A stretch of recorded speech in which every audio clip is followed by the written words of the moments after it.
नमस्ते प्रज्ञापुंज। मैं आशीष श्रीवास्तव और आप देख रहे हैं प्रज्ञापुंज चैनल साधना से समाधान। जैसा मित्रों आपको पता है कि हम लोग हर हफ्ते एक ऐसी पर्सनालिटी, ऐसी व्यक्तित्व को लेके आते हैं जो कि समाज में उत्कृष्ट कार्य किए हों। उसी सिलसिले में आज हमारे जो गेस्ट हैं वो हैं डॉक्टर सुधीर मिश्रा सर, जो कि राष्ट्रीय संयोजक हैं वैदिक फाउंडेशन काशी के और शिक्षाविद भी हैं और समाजसेवी भी हैं। इनका परिचय जो है ये स्वयं मैं इनसे आग्रह करूंगा। और सबसे पहले मैं आपका धन्यवाद अदा करता हूं सर कि बहुत बहुत हम लोग धन्यवाद अदा करते हुए आपसे ये कह रहे हैं कि आपने समय निकाला प्रज्ञापुंज चैनल के लिए, उसके लिए बहुत बहुत शुक्रिया आपका। सर अपना परिचय आप हमको हमारे चैनल पर स्वयं बता दें। सर्वप्रथम आप सभी लोगों को नमस्कार, जय हिंद, जय भारत। जैसा कि आपको आशीष जी ने बताया कि ये प्रज्ञापुंज जो है चैनल जो है ऐसे कार्यों को प्रोत्साहन देता है, उसी कड़ी में आज आप लोगों ने मुझे यहाँ पे याद किया, उसके लिए पहले हृदय से आप सभी लोगों का आभार। मैं डॉक्टर सुधीर कुमार मिश्रा, राष्ट्रीय संयोजक वैदिक फाउंडेशन काशी। कहते हैं नाम ही इस संगठन में काशी शब्द जुड़ा है, तो काशी अपने में नाम लेते ही पवित्रता और कहते हैं एक ऐसा पायस फीलिंग आती है जिससे व्यक्ति का ऊर्जा से संचारित होना, ऊर्जान्वित होना अपने आप में जो है बहुत बड़ी बात हो जाती है। वैदिक फाउंडेशन काशी जो है सिर्फ काशी ही नहीं, संपूर्ण भारत में एक कार्य क्षेत्र है, एक राष्ट्रीय स्तर का सामाजिक संगठन है जो कम से कम 110 क्षेत्रों में कार्य करता है। फिलहाल हम लोग शिक्षा और रोजगार के क्षेत्र में लगातार प्रयासरत हैं, जिसमें हम लोग तरह तरह के कार्यक्रम करते हैं पूरे भारत में, जिसमें विश्वविद्यालय, स्कूल, कॉलेज में हम तरह तरह के सेमिनार करते हैं, वर्कशॉप करते हैं। हम लोग वार्षिक कार्यक्रम करते हैं काशी में, काशी युवा महोत्सव के नाम से स्वामी विवेकानंद जन्म जयंती पर। इसमें युवाओं को हम जोड़ने का प्रयास करते हैं, समाज में उत्कृष्ट कार्य कर रहे अलग अलग विभिन्न क्षेत्रों से सम्मानित लोगों को, वरिष्ठ लोगों को सम्मान करने का कार्य करते हैं। और इस तरह इस कार्यक्रम की एक श्रृंखला है जिसमें कई तरह के कार्यक्रम किए जाते हैं, जिसका व्यापक पर जो है कई जगह परिदृश्य में यह दिखाई देता है। जी चलिए शुरू करते हैं exclusive podcast doctor Sudhir Mishra sir के साथ। सर अगर जो कि आप शिक्षाविद भी हैं और समाजसेवी भी हैं और वैदिक फाउंडेशन के संयोजक भी हैं, तो अगर एक शब्द में परिभाषित किया जाए तो सुधीर मिश्रा क्या है? देखिए, सुधीर मिश्रा जो है मेरा मानना है एक कार्य करने की एक श्रृंखला है। कहते हैं नाम से व्यक्ति नहीं, अपने काम से व्यक्ति जानता है। तो मेरा मानना रहता है कि जीवन में जो भी कार्य करिए वो विनम्र होने चाहिए, सहज होने चाहिए, सरल होना चाहिए। वैसा ही व्यक्तित्व है सुधीर मिश्रा। कहते हैं जीवन में जितना आप विनम्र रहेंगे उतना कार्य करने के लिए ऊर्जा आपको मिलती रहेगी। और मेरा हमेशा से यही भाव रहता है कि जीवन में सदैव सहजता से, सरलता से और विनम्रता से हर कार्य को करना चाहिए। जी बहुत सुंदर सर। और पहला सवाल तो मैं नहीं कहूँगा, पहला सवाल तो मेरा आपसे हो रहा है कि जो कि सर पूरे दुनिया में भी है कि भारत विश्व गुरु बनने की तरफ अग्रसर है, या हो चुका है या होने वाला है, तो उसमें सनातन धर्म को आप कैसे देखते हैं? सनातन धर्म को अगर मैं आपके नज़रिए से देखना चाहूँ तो कैसे देख सकता हूँ? देखिए, अगर जो ये लोगों की एक मानसिकता है कि भारत विश्व गुरु बनेगा, आगे चल के भविष्य में बन सकता है, तो मैं उसको पूरी तरह से नकारता हूं, क्योंकि भारत विश्व गुरु था, है और आगे जो है रहेगा। ठीक है, कुछ वर्तमान समय में कुछ हमारी चुनौतियां हैं, कुछ कमजोरियां हैं जिसको कसने की ज़रूरत है, सुधारने की ज़रूरत है। भारत का डंका सदैव से बजता रहा है। भारत को सोने की चिड़िया कहा जाता था। जिस देश को सोने की चिड़िया कहा जाता हो तो आप समझ लीजिए विश्व गुरु की वो उसको चरितार्थ करता है। और मेरा मानना है कि भारत को विश्व गुरु के साथ साथ हर क्षेत्र में जो चुनौतियां हैं, जब वो सहज रूप से स्वीकार होंगी और उसकी प्राप्ति होंगी, तो भारत जो है फिर से अपने जो पुराना गौरव वैभव है उसको प्राप्त करेगा। और जिसको आज के समय में हम लोग विश्व गुरु के रूप में बार बार जो है परिभाषित करते हैं, तो मुझे लगता है भारत जल्दी ही विश्व गुरु बनेगा और पूरे विश्व का नेतृत्व करेगा। जी इसी अगर हम सनातन पे ही कहें तो आपने अपने जनपद में, अपने गांव में एक भागवत कथा की आयोजन किया, इसकी प्रेरणा क्या, कहाँ से प्राप्त हुई सर आपको मिश्रा सर? और दूसरा कि इसके माध्यम से आप जन समुदाय को क्या संदेश देना चाहते थे? देखिए, सबसे बड़ी बात ये होती है कि हमारे यहाँ बहुत पहले से हम लोगों ने अपने पूर्वजों से, अपने लोगों, वरिष्ठ लोगों से सुना है, जैसी संगत होती है वैसी रंगत होती है। तो मेरा शुरू से जो है लोगों का संगत जो है, मैं केंद्रीय ब्राह्मण महासभा में रहा, काशी विद्वत परिषद के लोगों के साथ रहने का, उनके साथ कार्य करने का, शरीर पाणी में रहा, कहते हैं तमाम ऐसे संगठनों में रहा जहां वरिष्ठ लोग मेरे जो है गार्जियन स्वरूप लोगों ने मुझे सराहा, मुझे कार्य करने की प्रेरणा दी। उन्हीं से प्रेरणा से मैं प्रेरित होकर मैं काशी में लगातार कार्य करता रहता हूँ। सामाजिक जीवन में लोगों को जोड़ने का भी काम होता है और आज के समय में लोग तोड़ना पसंद करते हैं लोगों को। मेरा मानना है कि जीवन में लोगों को जोड़ने का सार्थक प्रयास करना चाहिए। क्यों? क्योंकि जब मोती अलग अलग रहेंगे तो उनका कोई महत्व नहीं रहेगा। अगर आप धागे के रूप में उनको पिरो दोगे तो एक माला का स्वरूप होगा जो सबके लिए आदरणीय या सम्माननीय होगा। तो मैं उसी से प्रेरित हूँ। इसमें मेरे गुरुजनों का, मेरे वरिष्ठ लोगों का एक मेरे ऊपर व्यापक आशीर्वाद है। मैं उनको हृदय से धन्यवाद ज्ञापित करता हूँ। उसी से प्रेरित होकर मैंने कहा, शहर में तो तमाम कार्यक्रम होते हैं, श्रृंगेरी मठ से, कैलाश मठ से लेके कई कार्यक्रम 80 घाट तक हम लोगों ने किया, व्यापक स्तर पर किया, जिसका समाज में सकारात्मक जो है असर पड़ा। और उसी प्रेरणा से मैंने अपने जो है गृह जनपद, जो काशी के पड़ोस में है, जिला जनपद जौनपुर के नाम से प्रसिद्ध है, आप जानते हैं, वहाँ पर जो है हमारा निज गांव है। उस गांव में जो है आज से कई साल पहले जो है नदिया के पार मूवी जो है शूट हुई थी। बहुत फेमस जो है एरिया है, बहुत प्रसिद्ध एरिया है। वहाँ पर श्री आनंदेश्वर महादेव धाम है, प्राचीन श्री आशुतोष मंदिर है, श्री शब्बल ब्रह्म बाबा धाम है। त्रिकोण पर स्थित हमारा निज गांव थाना गद्दी केराकत जौनपुर है। वहीं पर ये 7 दिवसीय कार्यक्रम था, जिसमें ये 9 दिवसीय पूरा कार्यक्रम था, 7 दिवसीय, जिसमें जो है श्री भागवत था, कलश यात्रा था और दिव्य प्रसाद और जो है वितरण था। ये कथा ही सिर्फ नहीं थी, इसको हम लोगों ने नाम दिया था श्रीमद् भागवत कथा महोत्सव का, जिसमें हम लोगों ने पुराने लगे वृक्षों का, पेड़ों का भी जो है हम लोगों ने जीर्णोद्धार किया। दोनों मंदिरों को भी जो है जो जीर्ण अवस्था में पड़ी थी उसका भी हम लोगों ने जीर्णोद्धार किया। जीर्णोद्धार करके डेंटिंग पेंटिंग का भी पुनीत कार्य हमने किया।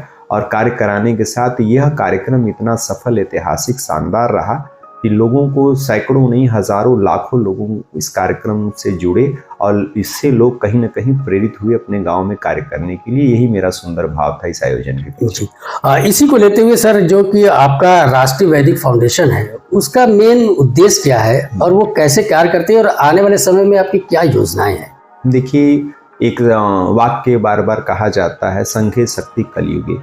अगर कलयुग है तो उसमें आपको संघ की जरूरत पड़ती है। उसी को हम लोगों ने चरितार्थ करते हुए एक ऐसे संगठन की जरूरत हम लोगों ने महसूस की जिसमें कोई जाति पात, ऊंच नीच और किसी चीज़ का कोई भी भेद न हो और उसमें जो है एक परिवार की तरह लोग मिलकर कार्य करें। जब हम लोग वैदिक फाउंडेशन कहते हैं तो काशी ही नहीं, पूरा पूर्वांचल जानता है, यह एक परिवार है। हम लोग इस संगठन के नाम के आगे हम लोग लिखते हैं वैदिक फाउंडेशन काशी परिवार। परिवार का मतलब होता है जिसमें सारे सदस्य एकजुट होते हैं, बराबर होते हैं, कोई छोटा बड़ा नहीं होता है।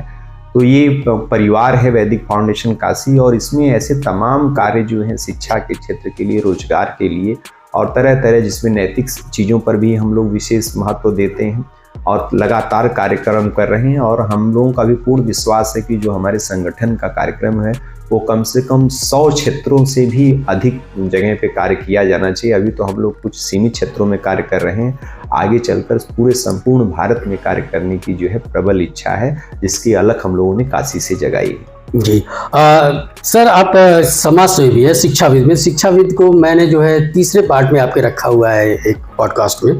तो समाजसेवी के रूप में मैं ये जानना चाहता हूँ कि जो आज सर वर्तमान भारत की परिदृश्य है, इसमें थोड़ा सा मैं राजनीतिक पुट भी देना चाहूँगा। सामाजिक और राजनीतिक परिदृश्य है, उसको आप कैसे देखते हैं, पहला।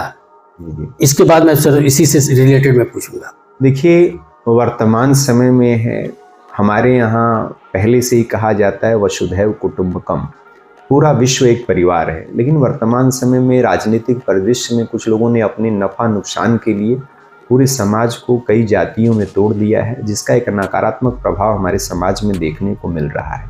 मेरा मानना है समाज को जोड़ने का प्रयास करना चाहिए, सिर्फ अपने छोटे फायदे या लाभ के लिए तोड़ने का प्रयास नहीं किया जाना चाहिए। क्योंकि जब हम समाज को तोड़ते हैं तो कहीं ना कहीं उसका विकृत भाव हमारे ऊपर भी दिखाई देता है, कुछ त्वरित दिखाई देता है, कुछ समय के बाद दिखाई देता है। तो राजनीति की जानी चाहिए, राजनीति भी स्वच्छ राजनीति होनी चाहिए। बिना राजनीति के देश का विकास, देश का नेतृत्व संभव नहीं है। लेकिन सिर्फ राजनीति के लिए समाज को तोड़ना, और अपने लोगों में विभेद उत्पन्न करना, ये कतई इसको सही नहीं कहा जा सकता। तो मेरा मानना है कि समाज को जोड़ने का प्रयास होना चाहिए। सभी लोग अपने हैं और अपने भाव से सभी लोगों के लिए काम किया जाना चाहिए। यही सही में समाज सेवा का मूल रूप होगा। लेकिन सर अगर इसको थोड़ा सा इधर देख लें तो मैं आपकी बातों को मैं किसी और परिदृश्य में नहीं ले रहा हूँ, लेकिन भारत की अगर राजनीति देखी जाए या सामाजिक परिदृश्य, समाज और राजनीति एक दूसरे के पर्याय होते हैं, सिक्के के पहलू होते हैं। तो भारत को दो भागों में बटा हुआ देखा पाया जाता है। एक देखा जाता है कि अगर मैं यूपी की जहाँ से हम और आते हैं, देखा जाए तो यूपी में दो तरीके से बढ़ता चला। एक राजनीतिक दल भी जो होता है वो भी जो है जाति को इकट्ठा करने लगता है, दूसरे राजनीतिक दल दूसरे जाति को इकट्ठा करने लगता है। उसमें एक समान जनता पिस जाती है, न तो इधर की रह जाती है न तो उधर की रह जाती है। लेकिन कुछ ऐसी चीजें हो जाती है जहाँ पे कि एक बहुत बड़ी लाइन खींच गई है। अगर मैं खुला अगर अपने मन से मैं ये बोलूँ तो हिंदू और मुस्लिम में काफ़ी बटा हुआ देखा जाता है कि यार ये मतलब अगर देखा जाए तो एक पार्टी जो है हिंदू को बिलोंग करती है, दूसरी पार्टी जो है कुछ कम्युनिटी को लेते हुए बिलोंग करती है। तो इस पर सर आपका क्या नज़रिया है? देखिए, मेरा मानना है कि जो हमारा देश है, शुरू से ही जब से देश हमारा आज़ाद हुआ और आज़ादी से पहले भी हमारे यहाँ कई राज्य थे और राज्यों का संघ है भारत। तो कहते हैं हमारे यहाँ तो विभिन्नता है ही है। हम जो है वेश के रूप में, वेशभूषा को लेकर, कहते हैं भोजन को लेकर, बोलचाल को लेकर, भाषा को लेकर, कहते हैं हमारी में विभिन्नता है। लेकिन जो हमारी विभिन्नता है वही न कहीं हमारी मजबूती भी। कहते हैं हम विभिन्न होते हुए भी हम एक हैं, कहते हैं डाइवर्सिटी ऑफ इंडिया। कहते हैं विभिन्नताओं को होते हुए भी भारत एक है। और मेरा मानना है कि वर्तमान समय में कोई जो है ऐसा भाव नहीं है कि हिंदू अलग हैं, मुस्लिम अलग हैं, या कोई ऊंच जाति है कोई नीच जाति है।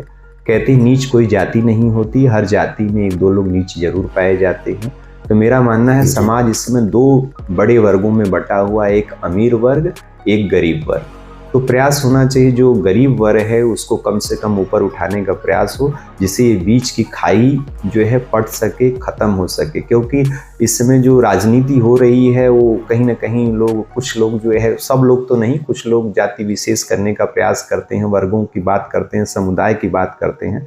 लेकिन अभी हम लोगों ने बात किया कि भारत को विश्व गुरु बनना है। तो भारत को अगर विश्व गुरु बनना है या बनाना है तो हम लोगों को सबसे पहले देश से गरीबी है, बेरोजगारी है, शिक्षा है, ऐसे चीज़ों को खत्म करने का प्रयास, सार्थक प्रयास करना चाहिए। जी, ये कहा जाता है सर कि अब मैं शिक्षाविद पे आपके पॉइंट पे आ रहा हूँ। किसी भी राष्ट्र और मानव निर्माण के लिए तीन चीज़ बहुत आवश्यक होती है। पहला एजुकेशन, दूसरा एजुकेशन, तीसरा एजुकेशन। तो एजुकेशन को, शिक्षा को लेके डॉक्टर सुधीर मिश्रा क्या समझते हैं? देखिए, मेरा मानना है जब एक व्यक्ति शिक्षित होता है या एक महिला जब शिक्षित होती है तो उसका फायदा सिर्फ उस व्यक्ति को या उस महिला को नहीं मिलता, उसके साथ साथ उसके परिवार को, उसके समाज को, उसके जनपद को, उसके जो है देश को मिलता है। तो मेरा मानना है शिक्षा की जो है, शिक्षा पर सरकार को व्यापक जो है प्रयास करना चाहिए, उसको जो है सब तक पहुंचाने के लिए। क्योंकि वर्तमान समय में मैं बहुत बेबाकी से कहना चाहता हूं कि मैं शिक्षा जगत से जुड़ा हुआ हूं और मेरी अपनी एक सोच है, कई साल का अनुभव है बच्चों के बीच में। मोस्टली जो है स्कूल कॉलेज जो है दो ही काम कर रहे हैं, बच्चों का एक एडमिशन ले रहे हैं और दूसरा एग्जामिनेशन करा रहे हैं। पढ़ाई जो है बीच में कहीं ना कहीं गायब होती चली जा रही है। बच्चों का जो टीचर से संबंध होना चाहिए उसमें कहीं ना कहीं दूरी बनती जा रही है। तो कहते हैं टीचर को भी सकारात्मक प्रयास करना चाहिए और सरकार को भी सकारात्मक प्रयास करें, क्योंकि बिना शिक्षा के, बिना शिक्षित व्यक्ति के, कहते हैं समाज के एक सकारात्मक भाव की कभी परिकल्पना नहीं की जा सकती और शिक्षा के महत्व को कभी नकारा नहीं जा सकता। तो सरकार को मेरा मानना है कि सबसे ज़्यादा प्रयास शिक्षा के क्षेत्र में करना चाहिए। जो ग्रामीण क्षेत्र में स्कूल चल रहे हैं उनका कैसे जो है उनको नवीनीकरण हो, कैसे वहाँ के बच्चों को अधिकांश जो है नई शिक्षा, नई तकनीक से उनको जोड़ा जा सके, उनको कैसे जो है उनका पर्सनालिटी डेवलपमेंट किया जा सके। जो शहर में स्कूल चल रहे हैं उनकी फीस वगैरह इतनी ज़्यादा महंगे होते जा रहे हैं कि एक मिडिल क्लास का परिवार जो है उन बच्चों को वहाँ पे भेजना नहीं चाहता।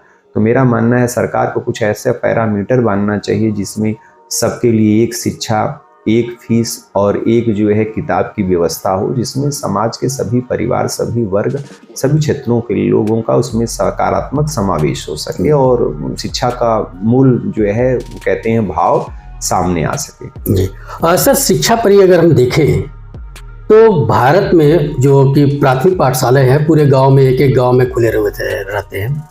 क्या कारण है सर कि कॉन्वेंट के बच्चे हर एग्ज़ाम बीट कर लेते हैं, लेकिन जहाँ पे कि अगर ग्रामीण क्षेत्र में या हम कहीं भी देखें प्राथमिक पाठशाला के बच्चे जो होते हैं वो कुछ भी नहीं कर पाते हैं। मुझे अभी तक तो अपने जीवन में जहाँ तक मैं अभी तक पहुँचा हूँ कोई नॉलेज नहीं है कि कोई एक बैंक का जो है पीओ पद भी क्रॉस किया हो। इसके क्या कारण है सर?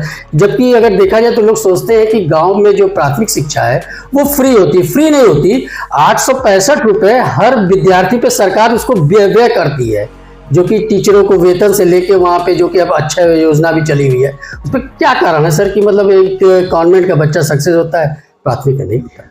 देखिए, मैं इस बात से आपके इत्तेफाक नहीं रखता, क्योंकि वर्तमान समय में ये 10 साल 12 साल का ये बात हो सकती है। पहले हमारे यहाँ अधिकांश जो आज के बड़े जो स्कूल है, यूनिवर्सिटी हैं, कॉलेज हैं, इंजीनियर हैं, डॉक्टर हैं, आईएएस है, पीसीएस अधिकारी हैं, तमाम राजनेता हैं, वो ऐसे ही स्कूलों में ग्रामीण क्षेत्रों से ही पढ़कर आज आगे निकले हैं।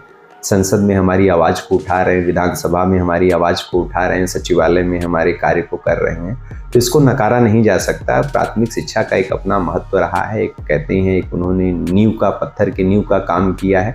लेकिन वर्तमान समय में सरकार की कुछ नीतियां हैं, कुछ लोगों की सोच भी है। आज सरकार जितना सरकारी स्कूलों में सुविधाएं दे रही हैं, चाहे फ्री किताब हो, चाहे मिड डे मील योजना हो, लोग जो है उससे कहीं ना कहीं उस योजनाओं उसका फायदा न उठाकर उससे दूरी बना रहे हैं। आज मैं गांव क्षेत्र से भी मैं जुड़ा हुआ हूं, शहर में भी रहता हूं, तो मैंने ग्रामीण परिदृश्य में देखा है कुछ गार्जियन की मानसिकता है कि जब उनके बच्चे सरकारी स्कूल कहीं नहीं जा पाते तो सरकारी स्कूल में जाते हैं, और सरकारी स्कूल में जाने वाले बच्चे को लोग थोड़े से अलग भाव से देखते हैं कि मतलब ये अच्छे स्कूल में नहीं पढ़ा सकते, इनकी स्थिति नहीं है, तो इनको ऐसे स्कूल में भेजिए।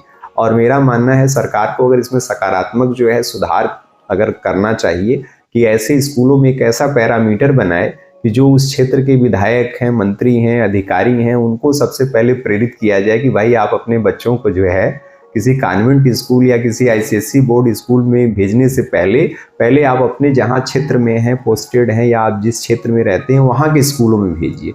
जब आप उस स्कूल में भेजते हैं तो मुझे लगता है वहाँ का प्रधानाचार्य, वहाँ का टीचर, वो सब लोग जो है और ऊर्जा से काम करेंगे और इन स्कूलों का स्तर जो है सुधरेगा, और आगे चल के इन्हीं स्कूलों से हमें अच्छे डॉक्टर, अच्छे इंजीनियर, अच्छे आईएएस और अच्छे राजनेता के रूप में मिले। जी, बहुत सुंदर सवाल दिया सर। लेकिन एक चीज़ ये भी है कि अगर किसी क्षेत्र का विधायक है, ये सवाल सर ये इसलिए चाहे तो आप स्किप भी कर सकते हैं, हटा भी सकते हैं, लेकिन मैं पूछना चाहूँगा प्रज्ञापुंज के माध्यम से कि अगर जनप्रतिनिधि के ही 5 स्टार अगर कॉन्वेंट स्कूल होगा तो वो कैसे प्राथमिक स्कूल के बारे में, मैं रविंद्र जायसवाल जी की बात कर दे रहा हूँ सर, उतरे कि उनकी जो है मिर्जा मुराद के पास एक 5 स्टार स्कूल्स है जिन पे उनका बच्चा जो है इसमें पूरी तरह, तो वो सर प्राथमिक पाठशाला पर क्यों ध्यान देगा?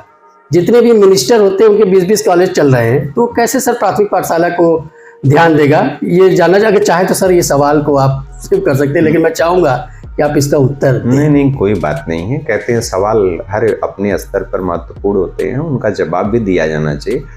देखिए, मैं यहाँ पे किसी का नाम तो नहीं लेना चाहूँगा, लेकिन मैं ये बात जरूर रखना चाहूँगा कि आज के समय में पहले जो है राजनीति का मतलब होता था देश सेवा, समाज सेवा, और राजनीति में ऐसे लोग जाते भी थे जो कहते हैं विधि के क्षेत्र से होते थे, बैरिस्टर हुआ करते थे, डॉक्टर हुआ करते थे, चिकित्सक हुआ करते थे, या समाज सेवी हुआ करते थे, शिक्षाविद हुआ करते थे। जब से पिछले जो है 15 से 20-25 सालों में जो सिनेरियो बदला है, उसमें लोगों ने राजनीति को समाज सेवा जो है शब्द बदल कर उन्होंने अपनी सेवा समझ रखा है, और इस चीज़ की पूर्ति करने के लिए वो तरह तरह का प्रयास करते हैं। चाहे वो अपना होटल चलाने की बात हो, स्कूल कॉलेज चलाने की बात हो, तरह तरह का वो प्रयास करते हैं। मैं उसके बारे में ज़्यादा नहीं कहना चाहूँगा, क्योंकि हर व्यक्ति का एक अपना जो है दायरा होता है, हर व्यक्ति आगे बढ़ना चाहता है, कुछ करना चाहता है। लेकिन मेरा मानना है कि अगर आपको शिक्षा ही प्राप्त करनी है, तो मैं शिक्षा जगत से जुड़ा हुआ हूं, तो जो डिग्री जो है हर जगह की इक्विवेलेंट होती है। अगर आप काशी विद्यापीठ से भी ग्रेजुएशन करते हैं तभी आप आईएएस बन सकते हैं, और दिल्ली यूनिवर्सिटी से भी आप पढ़ते हैं, ग्रेजुएशन करते हैं, तब भी आईएएस बन सकते हैं। तो ये हमारा जो है फैसला होना चाहिए कि हमें किस कॉलेज से पढ़ना है। उस 5 स्टार डिग्री कॉलेज और जो है 10+2 स्कूल से पढ़ना चाहिए कि हमें अपने ज़रूरतमंद के। आज मैं देख रहा हूँ युवा पीढ़ी का जो अट्रैक्शन है बड़े मेट्रो सिटीज़ के तरफ है, वो शिक्षा का जो है कहते हैं भाव लेकर उसको जो है बड़े बड़े शहरों में मोबिलाइज हो रहे हैं, जिसका जो है एक नकारात्मक प्रभाव उनके परिवार पे पड़ रहा है। उनके गार्जियन एक कहते हैं बोझ में दबते चले जा रहे हैं उस स्टेटस को मेंटेन करने के लिए। कोई बच्चा बंगलौर में है, कोई बच्चा नोएडा में है, कोई बच्चा मुंबई में है। कहते हैं डिग्री सेम होती है, लेकिन कहीं ना कहीं जो है बच्चों को प्रभाव है या ग्लोबलाइजेशन का, जिसके वजह से वो दूर जाते हैं और उसका पूरा प्रभाव उनके गार्जियन पे पड़ रहा है। और कई गार्जियन को तो मैंने जो है एकदम पीड़ा में देखा है कि नहीं फीस कैसे देनी है, वहाँ का हॉस्टल का कैसे देना है। तो मैं ऐसे बच्चों से हमेशा आग्रह कहूँगा कि देखिए आज एज ग्लोबलाइजेशन की है, मॉडर्न ईरा है। आज कहीं भी रह के अगर आपके अंदर पोटेंशियल है तो आप बनारस में रह के गूगल में जॉब कर सकते हैं। बनारस से ही जाके जो है हमारे यहाँ देश का जो है वाइस प्रेसिडेंट बनता है और भारत का दूसरा राष्ट्रपति बनते हैं इसी काशी हिंदू विश्वविद्यालय से। तो कहते हैं आपके अंदर अगर योग्यता है, पोटेंशियल है, वर्तमान समय में उसका उदाहरण है स्वयं जो है हमारे वाराणसी के सांसद जो है यशस्वी प्रधानमंत्री नरेंद्र मोदी जी, काशी से ही पूरे भारत ही नहीं पूरे विश्व का नेतृत्व कर रहे हैं। तो हम लोगों के लिए गौरव का विषय है। तो कहते हैं किसी भी स्कूल कॉलेज में पढ़िए, अगर आपके अंदर योग्यता है तो आप उसमें जो है आगे जा सकते हैं। जी सर, इतना शिक्षा पे सवाल पूछने का मेरा रीज़न है क्योंकि आप बड़े शिक्षाविद हैं और एक तरह से मैं मानता हूँ कि आप दार्शनिक भी हैं। तो इस पे सर जो नई एजुकेशन पॉलिसी आई है उसके तहत अब धीरे धीरे जो है राणा प्रताप को, जैसे कि जो कि अकबर को महान बताया जाता था, औरंगजेब के कथनानुसार जो शिवाजी थे वो पहाड़ी चूहे थे, इस सबको बदला जा रहा है।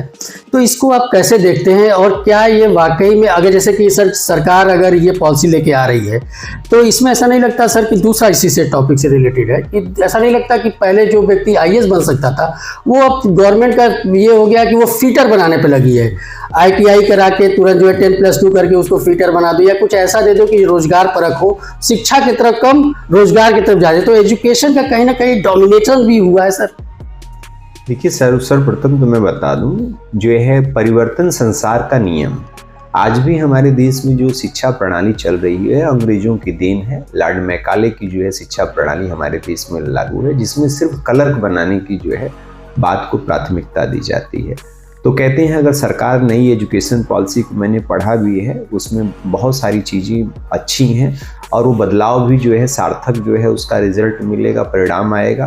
क्यों? क्योंकि कहते हैं आज के वर्तमान समय में सिर्फ डिग्री ले लेना ही बहुत बड़ी बात नहीं है, डिग्री के साथ साथ आपकी काबिलियत होती है। मैं बार बार हमेशा बताता हूँ कि व्यक्ति को डिग्री से ज़्यादा डिग्री के साथ साथ कहते हैं योग्य बनना चाहिए। जब आप योग्य रहते हैं और योग्यता से पहले आप एक अच्छे इंसान बनिए।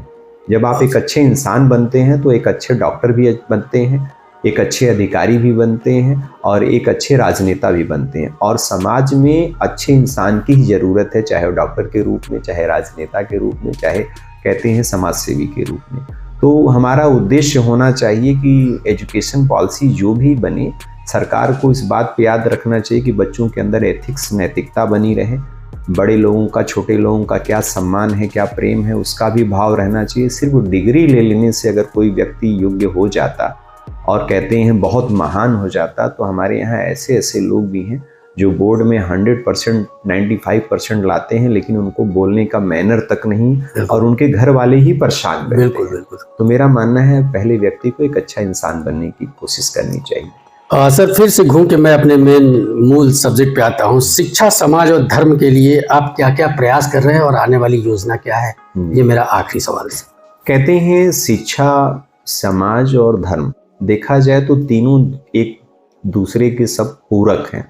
जब व्यक्ति शिक्षित होता है तो समाज के लिए कुछ कार्य करने का उसके मन में भाव आता है, और जब वो भाव कहते हैं अधिक हो जाता है तो कहीं ना कहीं वो धर्म की तरह जो है वो आगे बढ़ जाता है, और तीनों एक दूसरे से जुड़े हुए हैं। तो कहते हैं शिक्षा व्यक्ति को संस्कारित करती है, व्यक्ति को योग्य बनाती है, व्यक्ति को सामर्थ्यवान बनाती है। और कहते हैं जब व्यक्ति शिक्षित होता है, सामर्थ्यवान बनाता है, तो वह व्यक्ति अपने तो करता ही है, अपने परिवार के लिए तो करता ही है, कहीं ना कहीं वो फिर आगे चल के वो समाज के लिए करने लगता है। और जब समाज के लिए करता है तो कहते हैं हमारे यहाँ धर्म को जो है विस्तृत जो है व्याख्या की गई है। हमारे यहाँ जो धर्म है वो ध्री धातु शब्द से बना है, जिसका मतलब होता है धारण करना। धारण करने का मतलब ये नहीं कि बहुत बड़ा तिलक लगा लिया जाए, बहुत बड़ी दाढ़ी रख ली जाए।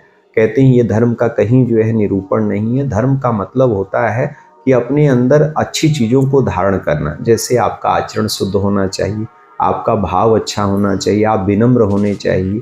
कहते हैं ये सारी जितने अच्छे गुणों को धारण करना ही धर्म है।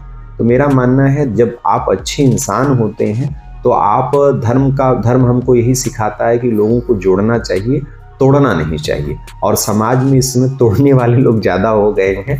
प्रयास करना चाहिए हम लोग जोड़ने का प्रयास करें कि समाज को जिससे सकारात्मक जो है रास्ता मिले और लोग अच्छी तरीके से मिलजुल कर जीवन को व्यतीत करें और देश को विश्व गुरु और राष्ट्र गुरु बनाने में जो है अपना योगदान दें। जी सर, ये मेरे प्रज्ञा पुंज के चैनल के माध्यम से या प्लेटफॉर्म के माध्यम से आप समाज को और खासतौर से अभिभावक सर मैं इसलिए जोड़ रहा हूँ क्योंकि कोटा में या फिर और भी जगह जहाँ पे इंजीनियरिंग और मेडिकल की तैयारी वहाँ बच्चे सुसाइड कर रहे हैं, जो कि सेशन बहुत लंबा हो जाता है। इसीलिए मैं आपको अगले सेशन में ये मेरा विस्तृत सवाल रहेगा, क्या संदेश देना चाहेंगे और बच्चों को? देखिए, सबसे पहले तो मैं प्रज्ञा पुंज जो है चैनल साधना से समाधान तक को बहुत बधाई देता हूं कि इन लोगों आप लोग जो है ऐसे विषयों को मुखरता से जो है उठा रहे हैं। नहीं तो आजकल के लोग पत्रकारिता कर रहे हैं, किस तरह से कर रहे हैं, किस तरह से समाचार को दिखा रहे हैं, उसका भी एक जो है विश्लेषण करने का समय है वर्तमान समय में।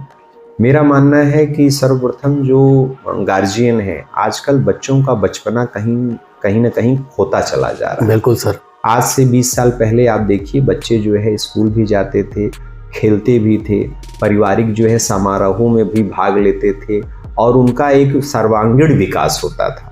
लेकिन आजकल जो है गार्जियन जो है कह लीजिए, एक दूसरे का जो है होड़ कह लीजिए, कंपटीशन कह लीजिए, या पास पड़ोस रिलेशन का देखी देखा कर लीजिए, वो बच्चों को सिर्फ मार्क्स ओरिएंटेड बनाना चाह रहे हैं कि नहीं हमारा बच्चा इतना परसेंटेज गेन कर ले तो बहुत अच्छा स्टूडेंट है।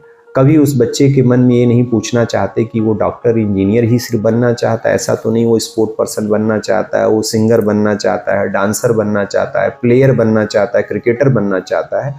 तो गार्जियन होने के नाते सर्वप्रथम पहले उसकी खूबियों को आप पहचानिए, उससे बात करिए, उसको अन्यथा दबाव मत दीजिए। क्योंकि मेरा मानना है कि व्यक्ति सिर्फ पढ़ लिख कर नहीं, आजकल तो सर्वांगीण विकास है। कुछ लोग गाना गाकर इतने फेमस हो गए हैं, कुछ लोग क्रिकेट के माध्यम से इतना पूरे विश्व में नाम अपना कमा रहे हैं, ओलंपिक में कई लोग मेडल जीत रहे हैं भाला फेंक कर। तो कहते हैं, मेरा मानना है कि गार्जियन को बच्चों को सबसे पहले उनकी योग्यता को पहचानने की ज़रूरत है, उन पे अन्यथा दबाव डालने की ज़रूरत नहीं है। नहीं तो कोटा नहीं, ऐसे कई घटनाएं देश के अलग अलग जगहों से आती हैं कि गार्जियन का एक उनसे बहुत ज़्यादा होप, आकांक्षा, अपेक्षा हो जाता है बच्चों से, और जब बच्चे उसमें सामर्थ्यवान अपने को फील नहीं करते हैं तो दबाव में कहीं ना कहीं ऐसी गलतियां करते हैं। मेरा मानना है बच्चों को, गार्जियन को, उनको सही सकारात्मक लेना चाहिए, उनके भी भाव को जानना चाहिए और सबसे पहले उनको एक अच्छा इंसान बनाने की प्रेरणा देनी चाहिए।